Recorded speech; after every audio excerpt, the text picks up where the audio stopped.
నమస్కారం. ప్రేక్షకులందరికీ శుభోదయం. ఈనాటి శుభయోగం శీర్షికన యోగిని ఏకాదశి సందర్భంగా ఎలాంటి విధి విధానాలు పాటించాలో, తద్వారా ఎలాంటి ప్రయోజనాలు సిద్ధింపజేసుకోవచ్చో, యోగిని ఏకాదశికి ఉన్నటువంటి విశిష్టత ఏంటో పరిశీలిద్దాం. జ్యేష్ఠ మాసంలో బహుళపక్షంలో వచ్చే ఏకాదశి తిథిని యోగిని ఏకాదశి అనే పేరుతో పిలుస్తారు. ఈ యోగిని ఏకాదశి వెనుక ఉన్నటువంటి పురాణ కథను మనం పరిశీలించినట్లయితే, నవనిధులకు అధిపతి అయినటువంటి కుబేరుడు పరమశివభక్తుడు. ప్రతిరోజు కూడా పరమేశ్వరుడికి రకరకాలైనటువంటి పుష్పాలతో ప్రత్యేకమైన పూజలు నిర్వహిస్తూ ఉంటాడు. అయితే ప్రతిరోజు శివ పూజ జరిగే సమయానికి శివార్చన కోసం పుష్పాలు తీసుకురావటానికి ఒక ప్రత్యేకమైనటువంటి పనివాడిని నియమించుకుంటాడు. అయితే ఒకరోజు అనుకోకుండా ఆ పనివాడు శివ పూజకు అవసరమైనటువంటి పుష్పాలు తీసుకువచ్చి కుబేరుడికి ఇవ్వటం ఆలస్యం అవుతుంది. శివ పూజలో జరిగినటువంటి అంతరాయానికి కోపంతో కుబేరుడు తన పనివాడికి శాపగ్రస్తుడివైపోమని, అనారోగ్యవంతుడివైపోమని శాపమిస్తాడు. ఆ శాప ప్రభావం వల్ల కుబేరుడి అనుచరుడు అనారోగ్యవంతుడైపోతాడు. అయితే జ్యేష్ఠ మాసంలో బహుళపక్షంలో వచ్చే ఏకాదశి రోజు ఆ అనుచరుడు పరమేశ్వరుణ్ణి పూజించడంతో పాటుగా ఏకాదశి వ్రతాన్ని కూడా ఆచరించాడు. అంటే పగలు ఉపవాసం ఉండటం, కేవలం పాలు పళ్ళు స్వీకరించడం, విష్ణుమూర్తిని పూజించడం, రాత్రికి విష్ణునామస్మరణ చేయటం, మర్నాడు ఎవరికైనా భోజనం పెట్టి ఆహారం స్వీకరించడం, దీన్ని ఏకాదశి వ్రతం అంటారు. ఏకాదశి వ్రతం సందర్భంగా ఉపవాసం ఉన్నాడు.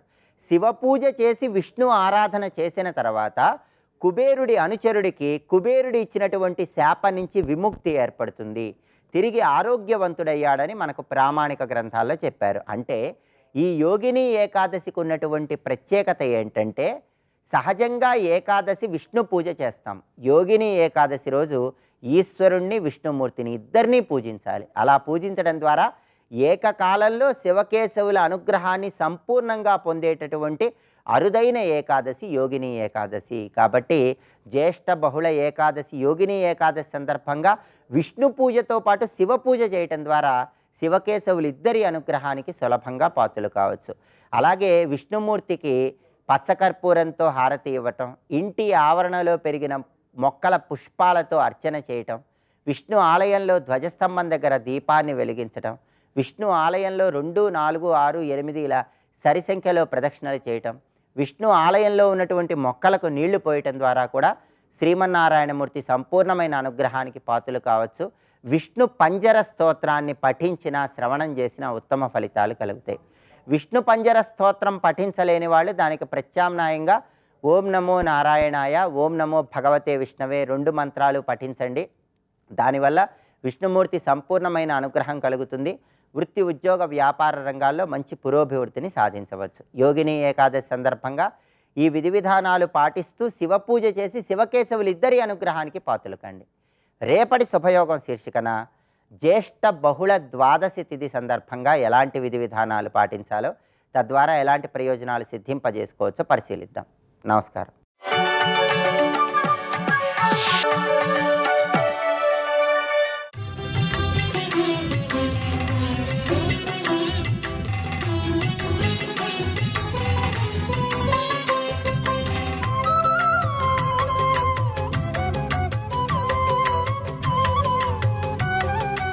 భారతదేశానికి మధ్య భాగంలో ఏమిటి? వింధ్య పర్వతంలో అమ్మవారి వింధ్యవాసిని, పైన హిమాచల నివాసిని. ఇక క్రిందకు వద్దాం. క్రిందకు వచ్చేప్పుడు కన్యాకుమారి అని చెప్పుకున్న ఒకవైపు, మరొక వైపు కేరళ. ఈ కేరళకి మలయాళ దేశం అని పేరు. ఆ మలయాళ దేశానికి మలయ పర్వతములు అని పేరు. ఆ మలయ పర్వతాల్లో అమ్మవారు భగవతి అనే నామంతో ఉంటుంది. అందుకే మాతా మలయాచల వాసిని. ఇప్పుడు నేను చెప్పిన 3 మీకు లలితా శాస్త్రంలోనే కనబడతాయి. వింధ్యాచల నివాసిని, మలయాచల వాసిని, అదేవిధంగా ఉమా శైలేంద్రతనయ గౌరీ గంధర్వ సేవిత. హిమాచల మహావంశ పావనాయై నమో నమః అష్టోత్తర శతనామాలు. ఇప్పుడు భారతదేశాన్ని దగ్గర పెట్టుకోండి. శిరస్థానంలో అమ్మవారే, ఆదిలో అమ్మవారు, మధ్యలో అమ్మవారు, అంతంలో అమ్మవారు. ఆది మధ్య అంతములు కూడా అమ్మవారి చోట్ల అయినప్పుడు భారతదేశం అంతా కూడా అమ్మవారి రూపంగా కనబడుతోంది కనుక జగన్మాత అయినటువంటి ఆ తల్లిని మనం భారతదేశమాతగా కూడా మనం నమస్కారం చేసుకుంటున్నాం. వందే మాతరం సుజలాం సుఫలాం మలయజ శీతలాం సస్యశ్యామలాం మాతరం వందే మాతరం అన్న మహానుభావుడు బంకించంద్ర చటర్జీ. అమ్మా నువ్వు దుర్గవు, నువ్వు సరస్వతివి, నువ్వు లక్ష్మివి అన్నాడు. ఇక్కడ నేను ఈ ముగ్గురిని భారతదేశాన్ని ఎందుకు భావన చేస్తున్నాం ఇక్కడ అంటే ఈ నేల విలువ మనకు తెలియాలి, తెలిస్తే కాపాడుకుంటాం, అంతే కదండి. అందుకే నేలను మనం కాపాడుకోవడం కోసం, ఈ నేల విలువ తెలియడం కోసం ఈ మాట చెప్తున్నాం. ఇక్కడ ముగ్గురు తల్లులు ప్రధానంగా చెప్పారు. నిజానికి ఒకే అమ్మ ముగ్గురు అయ్యింది, ఇది తెలుసుకోవాలి. మనకు ఉన్నదంతా ఒకటే జగన్మాత. ఆ జగన్మాత మన కోసం ఇన్ని రూపాలు ధరించి గోచరిస్తున్నది. అది తెలుసుకోవాలంటే ఓ తల్లి నువ్వే విద్యాప్రదాన సమయే శరదిందు శుభ్రాం లక్ష్మీ ప్రదాన సమయే నవవిద్రుమాభాం విద్వేషవర్గదలనే చ తమాల నీలాం దేవీం త్రిలోకజననీం శరణం ప్రపద్యే అన్నారు ఋషులు. ఓ తల్లి నువ్వు జ్ఞానాన్ని ఇచ్చేటప్పుడు తెల్లని కాంతులతో మెరిసిపోతూ సరస్వతిగా గోచరిస్తున్నావు. ఓ జగజ్జనని నువ్వే మాకు ఐశ్వర్యాలను ప్రసాదించేటప్పుడు బంగారు కాంతులతో మెరిసిపోతూ మహాలక్ష్మిగా గోచరిస్తున్నావు. ఆ నువ్వే మనల్ని కాపాడడానికి ఇచ్ఛాజ్ఞాన క్రియాశక్తులతో ఉంటూ శత్రునాశనం చేస్తూ రక్షణ కల్పించే శక్తిగా ఉన్నప్పుడు ఆ నువ్వే నీలకాంతుల దుర్గగా కాళిగా గోచరిస్తున్నావు తల్లి. మొత్తానికి ఒక్క నువ్వే 3 రూపాలతో మనం అనుగ్రహిస్తున్నావు. అందుకు మనం చెప్పుకోబోయే అమ్మవారు ముగ్గురులో ఒక్కరు కాదు, ముగ్గురు ఒక్కరైనటువంటి అమ్మవారిని మనం చెప్పుకోబోతున్నాం. అందుకే ముగ్గురమ్మల మూలపుటమ్మ చాలా పెద్దమ్మ. అటువంటి జగజ్జన్ని గురించి మనం చెప్పుకోబోతున్నాం. ఆ తల్లే కామాక్షీదేవిగా చెప్పబడుతున్నది.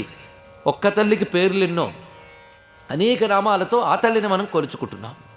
అందున కామాక్షి కామాక్షి అని ఇప్పుడు ఎన్ని మార్లు అన్నామో అన్నవాడి నోరు, విన్నవాళ్ళ చెవులు, మారుమ్రోగే చోటు 3 ధన్యాలైపోతాయండి. ఎందుకంటే కామాక్షి అనేటువంటి మాట ఒక మహామంత్రం, సామాన్యం కాదు. దాని అర్థాలు ఒక్కొక్కటి చెప్పుకున్నప్పుడు అర్థం తెలిసి అంటే ఇంకా శక్తి వస్తుంది కనుక ఇంకా వివరించుకుంటాం మనం. కామాక్షి అనే మాట చాలు. అదేవిధంగా కాంచీపురం అనే మాట కూడా చాలా విశేషమైనది. ఆ కాంచి అనే పేరే చాలా అద్భుతమైన విషయం. పైగా భారతదేశంలో క్షేత్రాలన్నిటికీ కూడా గొప్ప చరిత్ర ఉంది. ఆ చరిత్ర మామూలుగా హిస్టరీకి సంబంధించిన చరిత్ర మాత్రమే కాకుండా ఋషుల చరిత్ర, దేవతల చరిత్ర, వాళ్ళతో ముడిపడి ఉన్నటువంటి పవిత్రమైన చరిత్ర ఉంది ఈ భవ్యమైనటువంటి భారతదేశానికి. అలాంటి ఈ దేశంలో మనం తరింపజేయడం కోసం అనేక క్షేత్ర రూపాల్లో పరమాత్మ ఉన్నాడు. కానీ కలి ప్రవేశించాక మానవులు వీటి యొక్క దివ్యశక్తిని గ్రహించలేక పరిసరాలను అపవిత్రం చేసినప్పటికి కూడా దాని సహజ శక్తి ఉంటుంది గనక మనం శాస్త్రముల ద్వారా ఆ క్షేత్రముల మహిమ తెలుసుకుని వాటిని ఆశ్రయించి అక్కడ సాధన చేసుకోవాలి. క్షేత్రాలు దేనుకున్నాయంటే యాత్రల కోసం కాదు, సాధన కోసం. ఇది తెలుసుకోవాలి. అందుకే మానవుడు ప్రయత్నపూర్వకంగా నిత్య జీవిత వ్యవహారాల్లో ఇంట్లో జపము తపము పూజా పునస్కారాలు చేసుకున్నప్పటికీ కూడా ఏడాదిలో కొంతకాలమైన క్షేత్రయాత్ర చేయాలి, తీర్థయాత్ర చేయాలి, అక్కడ సాధన చేయాలి. అలాగే భారతదేశంలో అనేక క్షేత్రములు గొప్ప గొప్ప ఉన్నాయి. ప్రస్తుతం మనం దేని గురించి చెప్పుకోబోతున్నా దాని మహిమ చెప్పాలి. మనకి మోక్ష నగరాలను కొన్ని ఉన్నాయి. ఎందుకంటే నగరాలు, పల్లెలు, అరణ్యాలు ఇవన్నీ క్షేత్రాల్లో మనకు కనబడతాయి. అరణ్యాలు క్షేత్రాల్లో ఉంటే నైమిషారణ్యం మొదలైన అరణ్యాలు క్షేత్రాలు. అదేవిధంగా నగరాలు కొన్ని ఉన్నాయి. నగరాలు అంటే సిటీస్, అంటే ఆనాటి కాలం నుంచి కూడా పెద్ద పెద్ద సిటీలుగా ఉన్నటువంటివి కొన్ని ఉన్నాయి. నిజానికి సిటీ జీవితానికి ఆధ్యాత్మికతకి ఏమైనా సంబంధం ఉందా అండి? అంతా లోక వ్యవహారాలు పుష్కలంగా ఉంటాయి సిటీలో. భగవద్ వ్యవహారం కష్టం. లోక వ్యవహారాలు బాగా ఉన్న నగరాల్లో దైవత్వం ఉంటే అది పెద్ద చరిత్ర. చిత్రం ఏంటంటే భారతదేశంలో అలాంటి పవిత్రమైన నగరాలు కొన్ని ఉన్నాయి. ఆ నగరాలలో ఒకటి కాంచి.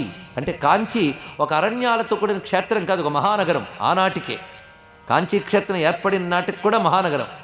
ఈ నగరాన్ని ఆధారం చేసుకుని రాజ్యపాలన జరిగింది. ఈ నగరాలని ఆధారం చేసుకుని గొప్ప సంస్కృతి విలసిల్లింది, గొప్ప నాగరికత విరాజిల్లింది. ఇది తెలుసుకోవాలి. ఇక్కడ కథ కంచికి మనం ఇంటికి ఎందుకు వచ్చింది ఆ సామెత?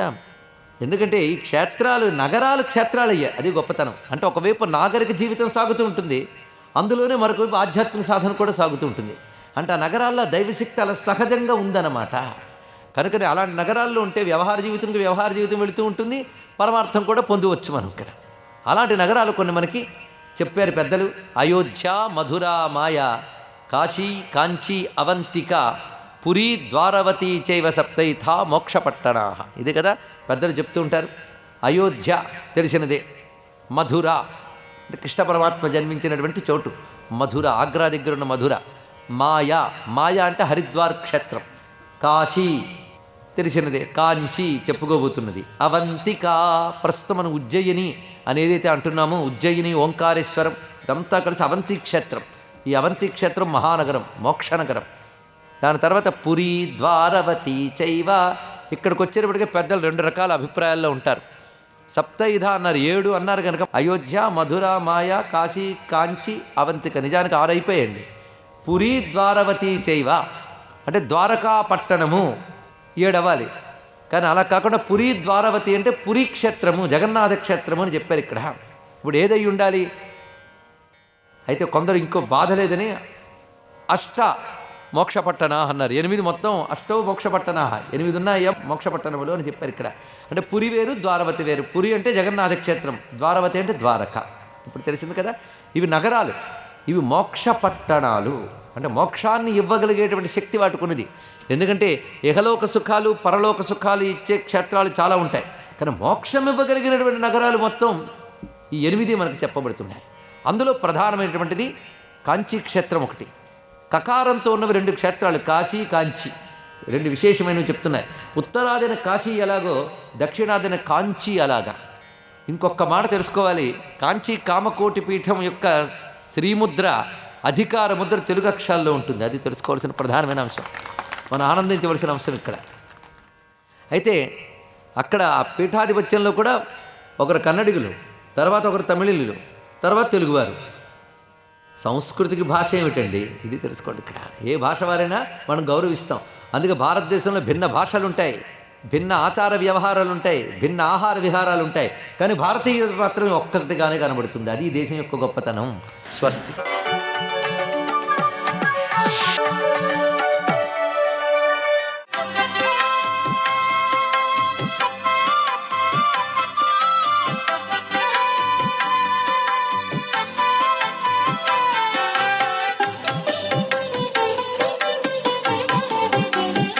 ఓం నమో నారాయణాయ. ఓం నమః శివాయ. శ్రీమాత్రే నమః. ఈరోజు జ్యేష్ఠ బహుళ ఏకాదశి, చాలా విశేషకరమైనటువంటి తిథి. ఈ తిథిని అపర ఏకాదశి అని కూడా పిలుస్తారు. ఈ జ్యేష్ఠ బహుళ ఏకాదశికే సిద్ధ ఏకాదశి అని కూడా మరొక పేరు ఉంది. ఇవాళ ఏకాదశి వ్రతాన్ని ప్రతి ఒక్కరూ పాటించి విష్ణుదేవుని పూజ చేయాలి. విష్ణు సహస్రనామ పారాయణ చేయాలి. విశ్వం విష్ణుర్వ షట్కారో భూత భవ్య భవత్ ప్రభు. అలా విష్ణునామ సంకీర్తనం చేయటమే కాకుండా విష్ణు సహస్రనామ స్తోత్రపఠనం చేయటం కూడాను విశిష్టవంతమైనటువంటి అభివృద్ధికి నాంది పలుకుతుంది. ఉపవాసం ఉండి జాగరణ కూడా చేయాలి. అలా చేస్తే అనంతమైనటువంటి పుణ్యఫలంతో పాటు సంచిత పాపాలన్నీ కూడా తొలగిపోతాయి అని చెప్పేసి శాస్త్రం తెలియజేస్తోంది. అంటే ఈరోజు విష్ణుదేవునే కాదు, శివుణ్ణి కూడాను ఆరాధన చేయాలి. శివుడు ఆరోగ్య ప్రదాత. ఓం త్రయంబకం యజామహే సుగంధిం పుష్టివర్ధనం ఉర్వారుకమే బంధనాత్ మృత్యోర్ముక్షీయమామృతాత్ అని కదా. పండిన దోస పండు తన తీగని నుంచి తనంతట తానుగా ఎలా రాలిపోతుందో, ఈ జీవితం కూడా చివరి దశలో ఎటువంటి అనారోగ్యాలు లేకుండా అలా రాలిపోయేట్టుగా చెయ్యి స్వామి అని ప్రార్థించే సుదినం కూడా ఈ ఏకాదశి. కాబట్టి అటు విష్ణు భగవాన్ని, ఇటు శివుని, ఇరువురిని కూడా ధ్యానించి మన జీవితాన్ని ధన్యం చేసుకునేటువంటి విశిష్టవంతమైనటువంటి బహుళ ఏకాదశిని ప్రతి ఒక్కరూ కూడా పాటించి అభీష్ట సిద్ధిని పొందటానికి తరుణోపాయాన్ని ఎంచుకుంటారు కదూ. సర్వే జనా సుఖినో భవంతు.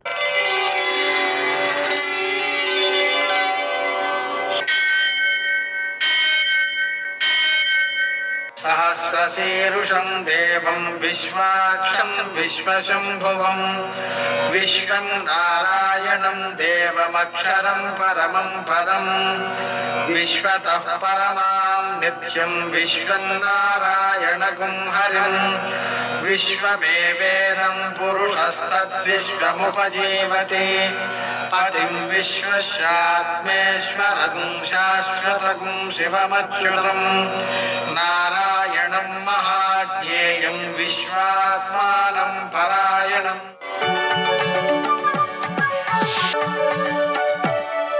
సూర్యశౌర్యమథేందురింద్రపదవీ సన్మంగళం మంగళం. మర్కటేశ మహోత్సాహ సర్వశోక వినాశన శత్రూన్ సంహర మాం రక్షశ్రియందాపయమే ప్రభో. నేటి కాలమాన విశిష్టాలను గమనిద్దాం. స్వస్తిశ్రీ చాంద్రమాన క్రోధినామ సంవత్సరం, దక్షిణాయనం, కొన్ని పంచాంగాలలో ఉత్తరాయణం, గ్రీష్మ ఋతువు, జ్యేష్ఠమాసం, కృష్ణపక్షం, మంగళవారం. సూర్యోదయం 5:49 సూర్యాస్తమయం 6:51 తిథి ఏకాదశి ఉదయం 8:43 వరకు, నక్షత్రం కృత్తిక తెల్లవారుజామున 4:39 వరకు, వర్జం సాయంకాలం 5:03 నుంచి 6:36 వరకు, దుర్ముహూర్తం ఉదయం 8:25 నుంచి 9:18 వరకు, మరల రాత్రి 11:15 నుంచి 11:59 వరకు, అమృతకాలం రాత్రి 2:20 నుంచి 3:53 వరకు, రాహుకాలం మంగళవారం కాబట్టి మధ్యాహ్నం 3 నుంచి 4:30 వరకు. అష్టకవర్గ రీత్యా శుభప్రదమైన సమయం ఉదయం 11:50 నేటి విశేషం యోగిన్య ఏకాదశి. జ్యేష్ఠస్య చాసితే పక్షే యోగిన్యేకాదశి భవేత్ శుభదా వ్రతకర్తॄణాం మహాపాతకనాశిని. ఈ యోగిని ఏకాదశి రోజున ఉపవాస దీక్ష చేసినటువంటి వారు ఎవరైతే ఉన్నారో, వ్రతాచరణ చేసిన వారు, వారికి మహాపాతకాలు కూడా నశిస్తాయి అని చెప్తోంది శాస్త్రం. అదేవిధంగా ఈరోజు ఉదయం 8:43 ఏకాదశి పూర్తయిపోతుంది. తరువాతి సమయంలో ద్వాదశి అలాగనే కృత్తికా నక్షత్రం ఉంటున్నాయి. ఆ కృత్తికా నక్షత్రం తెల్లవారుజామున 4:39 వరకు ఉంది. కాబట్టి ఉదయం 8:43 నుంచి తెల్లవారుజామున 4:39 వరకు త్రిపుష్కర యోగం అనేటువంటిది ఉంది. ఆ కారణంగా ఆ సమయంలో మనం చేసినటువంటి పనులు పునరావృత్తమవుతుంటాయి. కాబట్టి అలా కాకుండా ఉండాలి అంటే ఆ సమయంలో మంచి పనులు చేయడం, అలాగే కోపం తెచ్చుకోవడం, కలహించుకోవడం, లేకపోతే ఆపరేషన్లు చేయించుకోవడం, అప్పులు ఇవ్వడం, ఇలాంటి ఏ పనులైతే మళ్ళీ మళ్ళీ జరగడం మనకు ఇష్టం ఉండదో అటువంటి పనులు చేయకుండా ఉండడం మంచిది. విశేషంగా మంగళవారం రోజున అప్పు తీర్చడానికి చాలా మంచిది. అలాగనే రుణమోచక అంగారక స్తోత్రం, రుణమోచక గణేశ స్తోత్రం, రుణమోచక నృసింహ స్తోత్రం పారాయణ చేసుకోవడం చాలా మంచిది. శ్రీ గణేశ రుణం చింది అనే మంత్రాన్ని జపం చేసుకున్నా కూడా సత్ఫలితం సిద్ధిస్తుంది. మనకు తెలిసిన అప్పులు, తెలియని అప్పులు, అలాగనే పితృ రుణం, మాతృ రుణం లాంటి అప్పులు 10 రకాల రుణాలు ఉన్నాయండి వ్యక్తికి. అలా 10 రకాల రుణాలు కూడా తీరుతాయి. తద్వారా వ్యక్తి ప్రసన్నుడిగా ఉంటాడు. ఈ రుణాలు అట్టే పెట్టుకుంటే ఏమవుతుంది అంటే రుణగ్రస్తుడు ఆశౌచము గలవాడు అని చెబుతోంది శాస్త్రం. ఆ కారణంగా అప్పు చేయడం అనేటువంటిది, అప్పు ఉంచుకోవడం అనేటువంటిది మంచిది కాదు. కాబట్టి శ్రీ గణేశ రుణం చింది అనే మంత్రాన్ని జపం చేసుకోవడం ద్వారా వ్యక్తి ఆశౌచం లేనివాడు అవుతాడు. నేటి ఆణిముత్యాలు.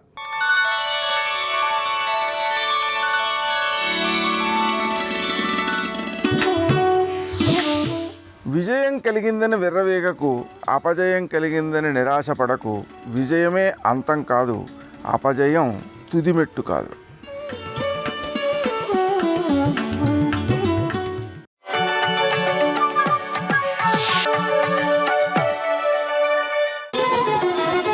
జయ జయ జయ జయ జయ శ్రీ హనుమా, జయ జయ జయ జయ ప్రభుదయ గనుమా. హనుమ సీతమ్మ దగ్గర నుంచి బయలుదేరారు అని వదిలేయచ్చు. సీతమ్మ అనుజ్ఞనిచ్చింది, సీతమ్మ దగ్గర బయలుదేరారు అని చెప్పచ్చు. కానీ మహర్షి అలా చెప్పరు. ఆయన అంటారు, ప్రదక్షిణ పురస్సరంగా హనుమ సీతమ్మ నుండి అనుజ్ఞ తీసుకుని వెళ్ళారు అంటారు. ప్రదక్షిణం అంటే దక్షిణం అంటే కుడి. మనం ఇది చాలా చాలా పవిత్రమైనది అని నమ్మితే దాని పట్ల గౌరవానికి సూచనగా ఏం చేస్తామంటే దాన్ని మన కుడి చేతి వైపుకే ఉండేటట్టుగా తిరిగితే ప్రదక్షిణం చేశాడంటారు. అందుకే పరమ పూజనీయులైన వారు కనపడ్డారనుకోండి, ప్రదక్షిణం చేస్తారు. తల్లి తండ్రి ఉదయం ఒకసారి ప్రదక్షిణం చేస్తారు. గురువుగారు కనపడ్డారు, ఓ ప్రదక్షిణం చేసి నమస్కారం చేస్తారు. మీరు దేని పట్ల గౌరవాన్ని చూపిస్తున్నారో, ఏది మీ మనసులో అత్యంత పూజనీయమైనదో దానికి ప్రదక్షిణంగా వెళ్ళాలి తప్ప అప్రదక్షిణంగా వెళ్ళకూడదు. నీకు నిజంగా మనసులో ఆ భావన ఉన్నది, ప్రదక్షిణ పురస్సరంగా వెళ్ళాలి. మీరు వాల్మీకి రామాయణం చదువుతుంటే అసలు మనిషి నడవడం ఎలాగో, కూర్చోవడం ఎలాగో, ఎలా మాట్లాడాలో, ఎలా ప్రారంభించాలో, ఎలా పూర్తి చెయ్యాలో, ఎవరి దగ్గర ఎలా ప్రవర్తించాలో, ఎలా ప్రదక్షిణం చెయ్యాలో ఎంత అద్భుతంగా మాట్లాడతారో మహర్షి. అందున ప్రత్యేకించి బాలకాండలో విశ్వామిత్రుడు మాట్లాడుతున్నటువంటి మాటలు చదువుతుంటే శిల్పాన్ని చెక్కుతాడు. అసలు రాముణ్ణి చెక్కిన వారెవరు అంటే విశ్వామిత్రుడు. ఎంత అద్భుతంగా చెప్పాడు. అసలు వైవాహిక జీవితం గురించి రాముడికి అవగాహన కల్పిస్తాడు. గౌతమ మహర్షి ఆశ్రమానికి తీసుకెళ్ళి విశ్వామిత్రుడు మాట్లాడుతుంటే రాముడు స్థాణు అయిపోయి నరుడిగా వచ్చాడు కదూ, నోరు తెరుచుకుని అలా ఉండిపోతాడు. ఓ, ఒక భార్య ఇలా నిర్ణయించగలదన్నమాట వ్యక్తి గౌరవాన్ని. తను ఎంత గొప్పవాడైనా కావచ్చు, భార్య అలా కలిసి వచ్చేది కాకపోతే ఎంత గౌరవాన్ని పురుషుడు సంపాదించుకున్నా ఆ పురుషుడి గౌరవం నిలబడదు. అందుకే శ్రీరామాయణం ఆదికావ్యమైంది. శ్రీరామాయణంలో మీరు జాగ్రత్తగా ఏదో శ్లోకాన్ని చదివానంటే చదివానని కాకుండా పద్ధతిగా పరమ పవిత్రంగా గ్రంథాన్ని చదవగలిగితే శ్రీరామాయణం మనిషి జీవితం మీద విశేషమైనటువంటి ప్రభావాన్ని చూపిస్తుంది. అందుకే అమ్మవారి దగ్గర సెలవు తీసుకున్నప్పుడు ప్రదక్షిణ పురస్సరంగా వెడతారు.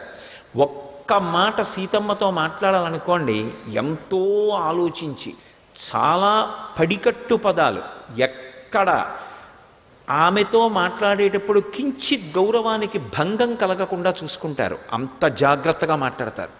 అసలు మాట్లాడడం అంటే ఎలా ఉండాలో, ఎవరి దగ్గర మాట్లాడాలో, ఎవరి దగ్గర మాట్లాడకూడదో. అమ్మ బాబోయ్, రామాయణం చదువుతుంటే ఇలా ఉంటుందా శీలవైభవం అంటే అనిపిస్తుంది. సీతమ్మని అనసూయమ్మ అడుగుతుంది, రాముడి గొప్పతనం ఏం కనపడింది నీకని అడిగింది. అడిగితే ఆవిడ రాముడిలో ఉన్న చాలా గొప్పతనం ఎవరైనా ఏం చెప్తారంటే ధర్మం చెప్తారు, ఎవరైనా ఏం చెప్తారంటే సత్యం చెప్తారు, ఎవరైనా ఆయన పరాక్రమం చెప్తారు. సీతమ్మ ఏం చెప్పిందో తెలుసా?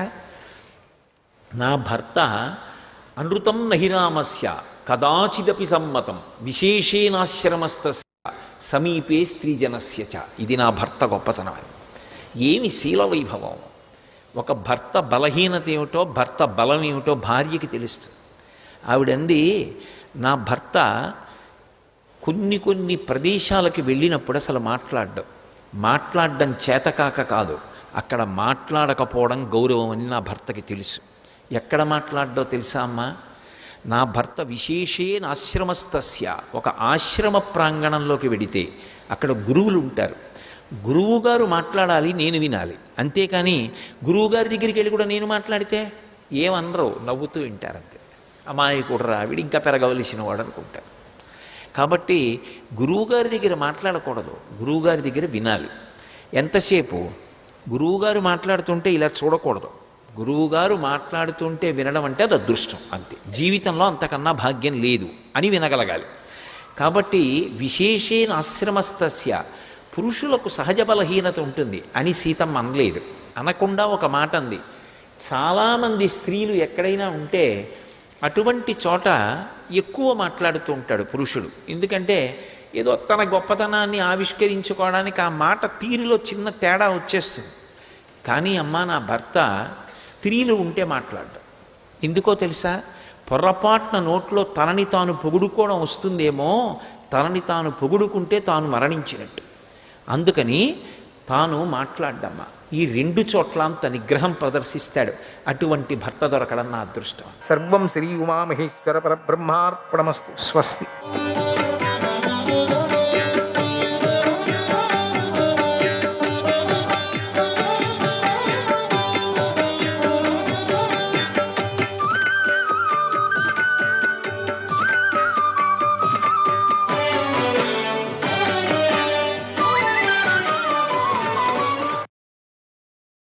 తస్మాత్ యత్ కృతమస్మాభిః మన్యమానైః శమం ప్రతి అనుమన్యస్వ తత్సర్వం మా చ శోకే మనః కృతాః మా చ శోకే మనః కృతాః. కనుక శాంతిని స్థాపించాలనే ఉద్దేశంతోనే మేము యుద్ధాన్ని చేశాం, ఇంతగా పోరాడాం, ఇంతగా చెడును నాశనం చేశాం, అందులో ప్రాణ నష్టం చేయక తప్పలేదు. అందుకని నీ మనస్సును శోకంపై నిలపవద్దు అని ధృతరాష్ట్రుని ఓదార్చాడు అని శ్రీకృష్ణుడు చెప్పాడని చెప్తున్నాడు వైశంపాయనుడు. శ్రీకృష్ణాయ పరమాత్మనే నమః. 13వ అధ్యాయం. వైశంపాయన మహర్షి జనమేజయుడికి ఇలా చెప్తున్నాడు, మహారాజా, ఆ తరువాత పరిచారకులు శోషక్రియను ఆచరించాలని ధృతరాష్ట్రుడి వద్దకు వచ్చారు. శోషక్రియ ముగిసింది. ఆ తర్వాత శ్రీకృష్ణుడు ధృతరాష్ట్రుడితో ఇలా అన్నాడు, ఓ మహారాజా, నువ్వు వేదం చదువుకున్నావు, శాస్త్రాలు చదువుకున్నావు, పురాణాలన్నీ పఠించావు, రాజధర్మాలను విన్నావు, నువ్వు పండితుడు, బుద్ధిమంతుడవు, బలాబలాలను తెలుసుకోవటంలో సమర్థుడవు. అయితే నీ తప్పు వల్లనే ఇంతగా నాశనం జరిగింది. కొనాలో కూడా తప్పు చేశావే, నువ్వు ఏముండొచ్చు నీ కథ. కనుక నువ్వు ఎందుకు కోపిస్తున్నావు? ఆనాడు నేను భీష్ముడు, ద్రోణుడు, విదురుడు, సంజయుడు నీకు మంచి మాటలు చెప్పాం, కానీ నువ్వు ఆ మాటలను వినలేదు, ఆచరించలేదు. పాండవులు బలశౌర్యాలతో అధికులని నీకు తెలుసు, మేము నివారిస్తున్నా నువ్వు నా మాటలను వినలేదు. నువ్వు రాజాహి యస్థిర ప్రజ్ఞః, రాజాహి యస్థిర ప్రజ్ఞః స్వయం దోషాన వేక్షతే, స్వయం దోషాన వేక్షతే. దేశకాల విభాగంచ, దేశకాల విభాగంచ పరం శ్రేయస్స విందతి, పరం శ్రేయస్స విందతి. స్థితప్రజ్ఞుడైన రాజా, ఆ రాజు తన దోషాలను, దేశకాల విభాగాలను గ్రహించాలి. గ్రహించగలిగితే గొప్ప శ్రేయస్సును పొందుతాడు. ఉచ్యమానస్తు యశ్రేయక, ఉచ్యమానస్తు యశ్రేయక గృహీతేనో హితాహితే. ఆపదః సమనుప్రాప్య, ఆపదః సమనుప్రాప్య సచోచత్య నయే స్థితః, సచోచత్య నయే స్థితః. చెబుతున్నా కూడా మేలును, హితాహితాన్ని స్వీకరించలేని వాడు అన్యాయ మార్గంలో నిలబడి ఆపదలను పొంది శోకిస్తాడు. ఓ రాజా, నిన్ను నువ్వు ఒక్కసారి పరిశీలించుకో. మంచి చేశానా, చెడు చేశానా, ఎలా నడుచుకున్నాను, ఎలా మాట్లాడాను, ఎలా వ్యవహరించాను, ఎలా ఉన్నాను అని ఒక్కసారి పరిశీలించుకో, తర్కించుకో. నీ గురించి నేను చెబుతాను విను. నువ్వెప్పుడూ అన్యాయంగానే ప్రవర్తించావు. దుర్యోధనుడికి లోపడి నిన్ను నువ్వు అదుపు చేసుకోలేకపోయావు. ఆత్మాపరాధాదాపన్నక తత్ కిం భీమం జిఘాంససి, తత్ కిం భీమం జిఘాంససి. తస్మాత్ సంయచ్చ కోపం త్వం, తస్మాత్ సంయచ్చ కోపం త్వం స్వమనుస్మర దుష్కృతం, స్వమనుస్మర దుష్కృతం. ఇదంతా నువ్వే చేశావు. నీ తప్పు వల్లే నువ్వు ఆపదలు పొంది భీముణ్ణి ఎందుకు చంపాలని అనుకున్నావు? కొనాలు ఏమిటి పని చేశావు? మళ్ళీ మొదలు పెట్టుకున్నట్టుగా మళ్ళీ ప్రారంభం చేశావే. ఇప్పుడెందుకయ్యా భీముణ్ణి చంపాలనుకున్నావు? అందుకు కోపాన్ని విడిచిపెట్టు. ఒకసారి నువ్వు చేసిన చెడు కార్యాలను గుర్తు చేసుకో. ఏమని ఒక్కటి కూడా చెడు కార్యం చేయక ఇదొక్కటే చెడు కార్యం చేసావనుకున్నావా? ఏంటయ్యా కొనా వరకు చచ్చేంత వరకు చేయాలనా నీకు? అమ్మ బాబాయ్, నిన్ను దగ్గర పెట్టుకోవటమే కష్టం. ఎప్పుడేం చేస్తావో తెలియదు. భలే బుద్ధిమంతుడు నువ్వు. క్షుద్రుడైన దుర్యోధనుడు పగ ప్రతీకారాలతో పాంచాలని సభలోకి తప్పించాడు కదా. అందుకు ప్రతీకారాన్ని తీర్చుకోవాలని భీముడు అతన్ని చంపాడు, అంతే కదా. ఏం చేశాడు? అట్లా చేయొచ్చా ఆడదాన్ని? అందుకని చంపాడు. కనుక నువ్వు దురాత్ముడైన నీ కొడుకు చేసిన అత్యాచారాలను ఒక్కసారి పరిశీలించు. ఏ తప్పు చేయని పాండవులను నువ్వు ధర్మాన్ని పాటించకుండా విడిచిపెట్టేశావు అన్నాడు. అలా పూర్తిగా శ్రీకృష్ణుడి నిజాలను చెప్పగా ధృతరాష్ట్రుడు విని ఇలా అన్నాడు, ఏవమే తన్మకాభాగో ఏవమే తన్మకాభాగో యథావదసి మాధవ పుత్రస్నేహస్తు బలవాన్ ధైర్యాన్ మాం సమచాలయత్ ఓ మాధవ, నువ్వు చెప్పింది సత్యం. బలమైన పుత్ర స్నేహం నన్ను ధైర్యం నుండి మళ్లించింది. కృష్ణ, అదృష్టం కొద్దీ నువ్వు భీముణ్ణి రక్షించావు. అందువల్ల అతడు నా బాహువుల మధ్యలోకి రాలేదు, లేకపోతే అతడు మరణించేవాడు.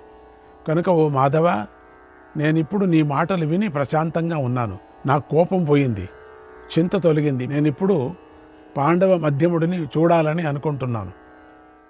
పుత్రులందరూ చనిపోయారు. ఇక సంతోషము మేలు కోరుకోవడం అనేదంతా పాండవుల మీదనే ఉంది అన్నాడు. తర్వాత ధృతరాష్ట్రుడు భీముణ్ణి, అర్జున్ని, నకుల సహదేవులను కౌగిలించుకున్నాడు నిదానంగా. కానీ ఒక పుల్ల పెట్టాడు మధ్యలో, ఒక దర్భపూస పెట్టి కౌగిలించుకో. కృష్ణుడు పని చేశాడు, ఒక దర్భపూస పెట్టాడు అక్కడ. దేనికి కూడా మంచిదని, ఎందుకంటే వాడి మనస్సు మహా దుష్టభయంకరమైంది. అందుకని ఒక దర్భపుల్ల పెట్టాడు. ఈ కృష్ణుడు ఎంత అవస్థపడ్డాడు ఈ దుష్టుడి కోసం. ఇక్కడి నుంచే పుట్టిందంతా. అందరినీ ఒకపారు చూడాలనుకున్నాడు. అందరికీ భయమే దగ్గరికి రావటానికి. కృష్ణుడు దగ్గర పెట్టుకొని అందరూ వచ్చారు. కృష్ణుడిని కౌగిలించుకోవచ్చా అని. ఏం పర్వాలేదు, దర్భపుల్ల పెట్టండి, కౌగిలించుకో. ఒక దర్భపుల్ల పెట్టాడు. ఏం చేయదు అది. ఇక్కడ మహత్తరమైన శక్తి అది. అందుకని ఎవరు ఏం చేయలే అక్కడికి. ఎవరిని ఏం చేసేవాడో తెలియదు కదా. ఒక్కొక్క పుత్రుడిని అనుకోవటం, ఒక్కొక్క పుత్రుడిని ఒక్కొక్కడిని చంపటం, అట్లా చేసుకున్నాడు. నిదానంగా అందరినీ కూడా కాస్త కౌగిలించుకున్నాడు, వారిని ఓదార్చాడు. మీ అందరికీ శుభం కలుగుగా కానీ దీవించాడు అన్నాడు వైశంపాయన మహర్షి. శ్రీకృష్ణాయ పరమాత్మనే నమః. 14వ అధ్యాయం.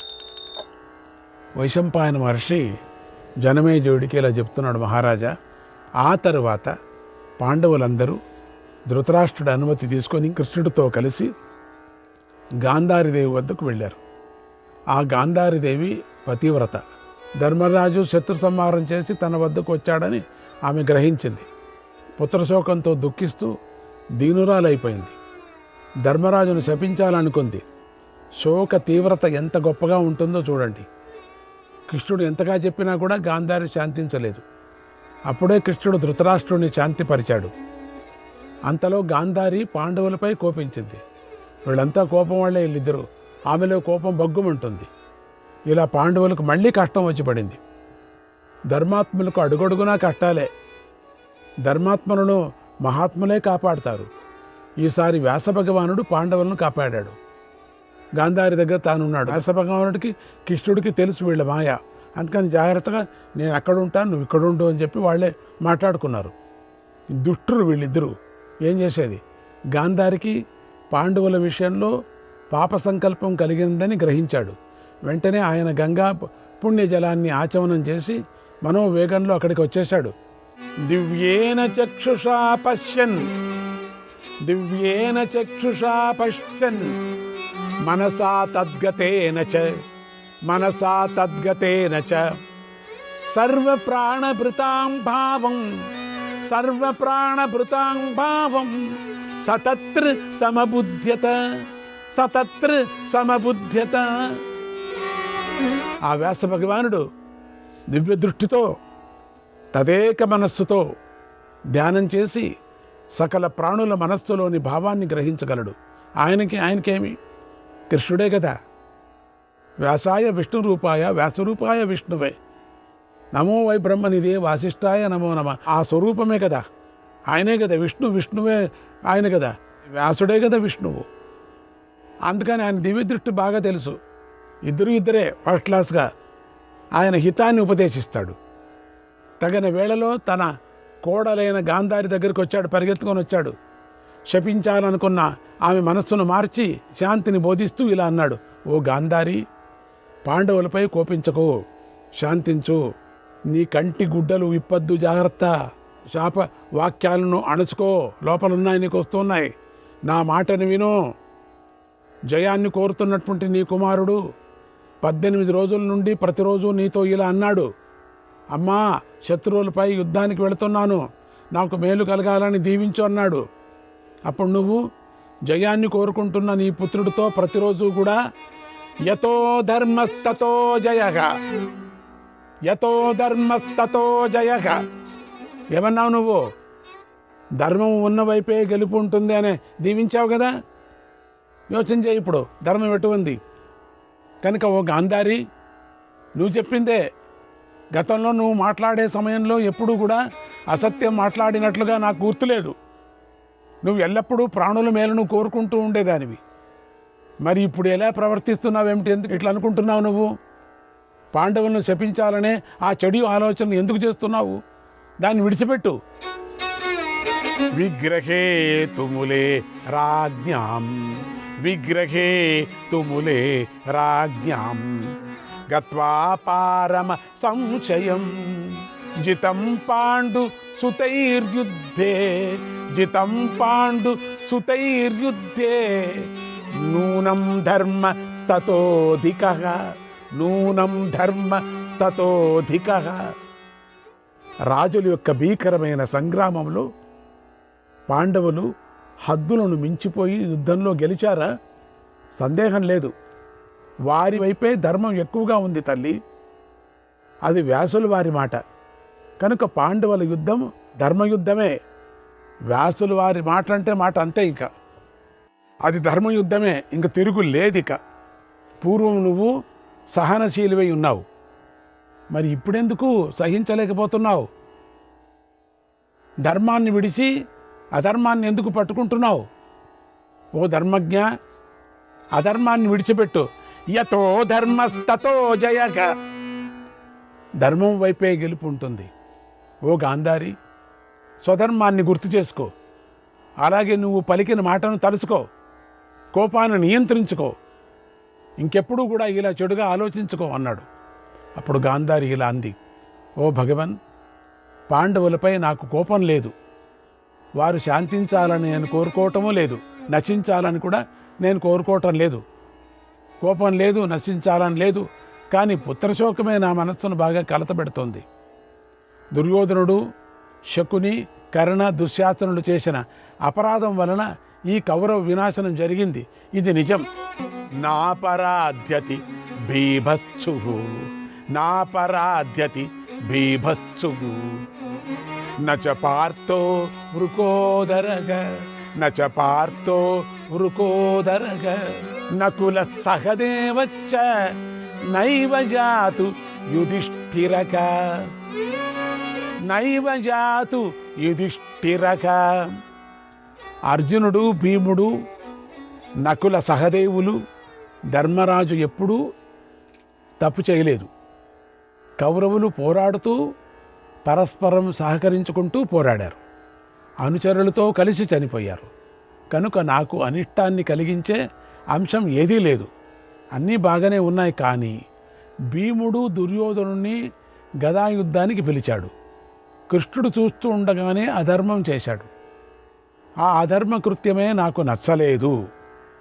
అదే నేను సహించలేకపోతున్నాను. రణభూమిలో దుర్యోధనుడు అనేక విధాలుగా సంచరిస్తున్నాడు. నా పుత్రుడు అభ్యాసం వల్ల తనకన్నా అధికుడై ఉన్నాడని గ్రహించి భీముడు గదతో బొడ్డు కింద కొట్టాడు. అదే నాకు కోపాన్ని తెప్పించింది. నీ కొడుకు మాటిమాటికి ఎగురుతున్నాడు తెలుసా? ఎగురుతున్నప్పుడు సరిగా ముఖానికి కొట్టాలనుకున్నాడు. ఏమైంది? ఎగిరినప్పుడు తొడలు ఉంటాయి, ముఖానికి కొట్టాలి, తొడలు కొట్టాడు. తప్పేముంది దాంట్లో? ఎందుకు ఎగరమన్నాడా? ఎందుకు ఎగరమన్నాడు? ఏ ధర్మం చెప్పింది అక్కడ ఎగరమనటానికి? అదిగాక ఫీల్డ్లో లేడప్పుడు. అది అధర్మం ఎట్లా అవుతుంది? ఫీల్డ్లో ఉన్నప్పుడు కొట్టింటే అధర్మం అయ్యేది. ఫీల్డ్లో లేడు, గెర దాటి అవతల ఉన్నా లేడు. గెర దాటి అవతల పోయినప్పటికి కూడా అధర్మం కాదు. ఎట్లా అవుతుంది అది? అందుకని ఫీల్డ్లో ఉన్నప్పుడు మాత్రమే ఇది. ధర్మాత్ములు, మహాత్ములైన వారు ఎలాగైనా ప్రాణాలను కాపాడుకోవాలని ధర్మాన్ని విడిచిపెడతారా అని అడుగుతూ ఉన్నది ఇక్కడ. ఈ భీముడు ధర్మాత్ముడే కదా, తన ప్రాణాలు కాపాడుకోవాలని ధర్మాన్ని ఎందుకు విడిచిపెట్టాడు? అవును, విడిచిపెట్టాల్సిందే. ప్రాణం రక్షించుకోవడానికి వచ్చాడు, అబద్ధం చెప్పాల్సిందే. మీ వాడు చెప్పలా ఎన్నోసారి? అంది గాంధారి. శ్రీకృష్ణాయ పరమాత్మనే నమః. 15వ అధ్యాయం. వైశంపాయన మహర్షి జనమేజయుడికి ఇలా చెప్తున్నాడు, మహారాజా, గాంధారి పుత్రశోకంతో కోపంగా ఉన్న మాటలు విని భీముడు బెదిరిపోయాడు. ఎందుకంటే ఇంతవరకు ధృతరాష్ట్ర సంగతి బాగా భయపడ్డాడు కొంచెం. భీముడు భయపడటం అంటే ఏమిటి? ఎందుకంటే ఆ ఉక్కు విగ్రహమే పోయిందంటే, ఎందుకు ఆ ఉక్కు విగ్రహం అట్లా చేయించుకున్నారంటే, దుర్యోధనుడు యొక్క ప్రసంగం ఏమిటంటే, ప్రతినిత్యము దుర్యోధనుడు ఆ భీముడిని చూసి ఆ ఉక్కు విగ్రహానికి చేత్తో కొట్టి కొట్టి కొట్టి అభ్యాసం చేసుకునేవాడట. ఏదో సంతోషం ముచ్చటపడేవాడు. ఆ లోహ విగ్రహాన్ని, భీముడి యొక్క లోహ విగ్రహాన్ని కొట్టి కొట్టి. అందుకని ఆ విగ్రహాన్ని ఇక్కడ తెచ్చి పెట్టుకున్నాడు కృష్ణుడు. మెల్లగా పక్కకు జరిగి పెట్టుకున్నాడు. లేకపోతే అప్పటికప్పుడే చేయించింది కాదు అది. అది లోహ విగ్రహం అంటే సీస విగ్రహం. అది సీసలోహం. అది సీసలోహం అంటే ఇంక అది కష్టం కదా. దాన్ని గదతో కొట్టినా కూడా అది చెదిరిపోదు. అటువంటి విగ్రహాన్ని ఈ దుష్టుడు దుర్యోధనుడు చేసి పెట్టుకొని భీముడిని దిన్నము కొట్టడం, కొట్టి వాళ్ళ నాన్నకి చెప్పడం, ఇన్ని ఏట్లు కొట్టాను ఈరోజు, ఇన్ని ఏట్లు కొట్టాను. ఆయన ఏదో సంతోషపడడం. ఇది కృష్ణుడికి తెలుసు, ఈ వ్యవహారం ఆయనకు తెలుసు. అందుకని దాన్ని తెచ్చిపెట్టుకున్నాడు అక్కడ. చాలామందికి అనిపిస్తుంది, ఎక్కడి నుంచి వస్తుంది అంత తొందరగా ఎట్లా చేశారని. ఎప్పుడో ఆ దుర్యోధనుడు చేసిందే అది, ఇప్పుడు పనికొచ్చింది అది. భీముడు కూడా బెదిరిపోయాడు. ఏమిటి, మళ్ళీ గాంధారి సంగతి వచ్చిందే? ఇంతవరకు ఆయన సంగతి అయిపోయింది కదా, ధృతరాష్ట్ర సంగతి. ఇప్పుడు ఈవిడ వేరే ఉందే, కృష్ణుడే రక్షించాల. అటు ఇటు తిరిగి భీముడి మీదకి వచ్చింది. పాపం భీముడు ప్రతిజ్ఞ ప్రకారంగా దుర్యోధనుడిని పడగొట్టినా ఎవరు కూడా దాన్ని ప్రతిజ్ఞ అనుకోవటం లేదు. మొదటి నుంచి చెప్తూనే ఉన్నాడు భీముడు, ధృతరాష్ట్రుడు పుత్రులు అందరినీ నేనే చంపుతాను. అట్లే చంపాడు. 100 మంది పుత్రులను తానే చంపాడు. కొనావాణ్ణి కూడా తానే చంపాడు.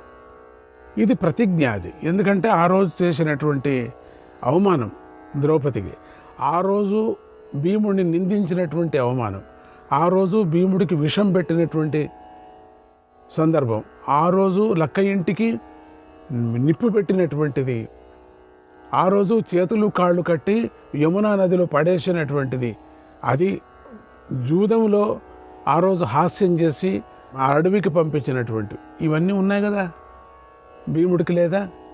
అందుకని ప్రతిజ్ఞ చేశాడు. ఎందుకంటే ఎప్పుడు తొడలు కొట్టేవాడట దుర్యోధనుడు భీముడికి. అందుకని ఎందుకయ్యా అందరి ముందే తోడలు కొడుతున్నావు నువ్వు? ధౌమ్యుడి ముందు కూడా తోడలు కొట్టావు, ఎంత గురువుగారి ముందర కూడా. అందుకని నీ తొడలు విరగొడతన్నాడు. తప్పేముంది దాంట్లో? ప్రతిజ్ఞ ప్రకారంగా చేశాడు అంతే. ఆనాడు నిండు సభలో తొడ మీద కూర్చోమని దుర్యోధనుడు ద్రౌపదికి సైగ కూడా చేశాడు. అదొకటి తప్పు. తొడ మీద కూర్చోమన్నాడట. అందుకని నీ తొడ పగలగొడతన్నాడు. దాన్ని ఎవరూ పట్టించుకోవటం లేదే, దాన్ని గుర్తు చేసుకోవటం లేదే. పరాయివాడు సైగ చేసి భార్యని పిలిచి తొడ మీద కూర్చోమని పిలుస్తుంటే బాగుంటుందా? పండ్లు రాలగొట్టాలి కదా. ఇదెక్కడ న్యాయం? ఇదెక్కడ ధర్మం? అది ధర్మమా? అట్లా చేస్తే ఇప్పుడు వాడిని తొడలు విరగొడితే అది న్యాయం కాదు, ధర్మం కాదు చెప్పటం బాగుందా? అందుకని భీముడు ధర్మమే చేశాడు. ధర్మ ప్రకారంగానే తగిన ప్రతీకారం చేసి పగ చల్లార్చుకున్నాడు. ఇది కదా. అప్పుడు భీముడు భయపడుతూ తల్లి అయినటువంటి గాంధారితో ఇలా అన్నాడు, తల్లి, ఇది అధర్మమో ధర్మమో నాకు తెలియదు. శ్రీకృష్ణాయ పరమాత్మనే నమః.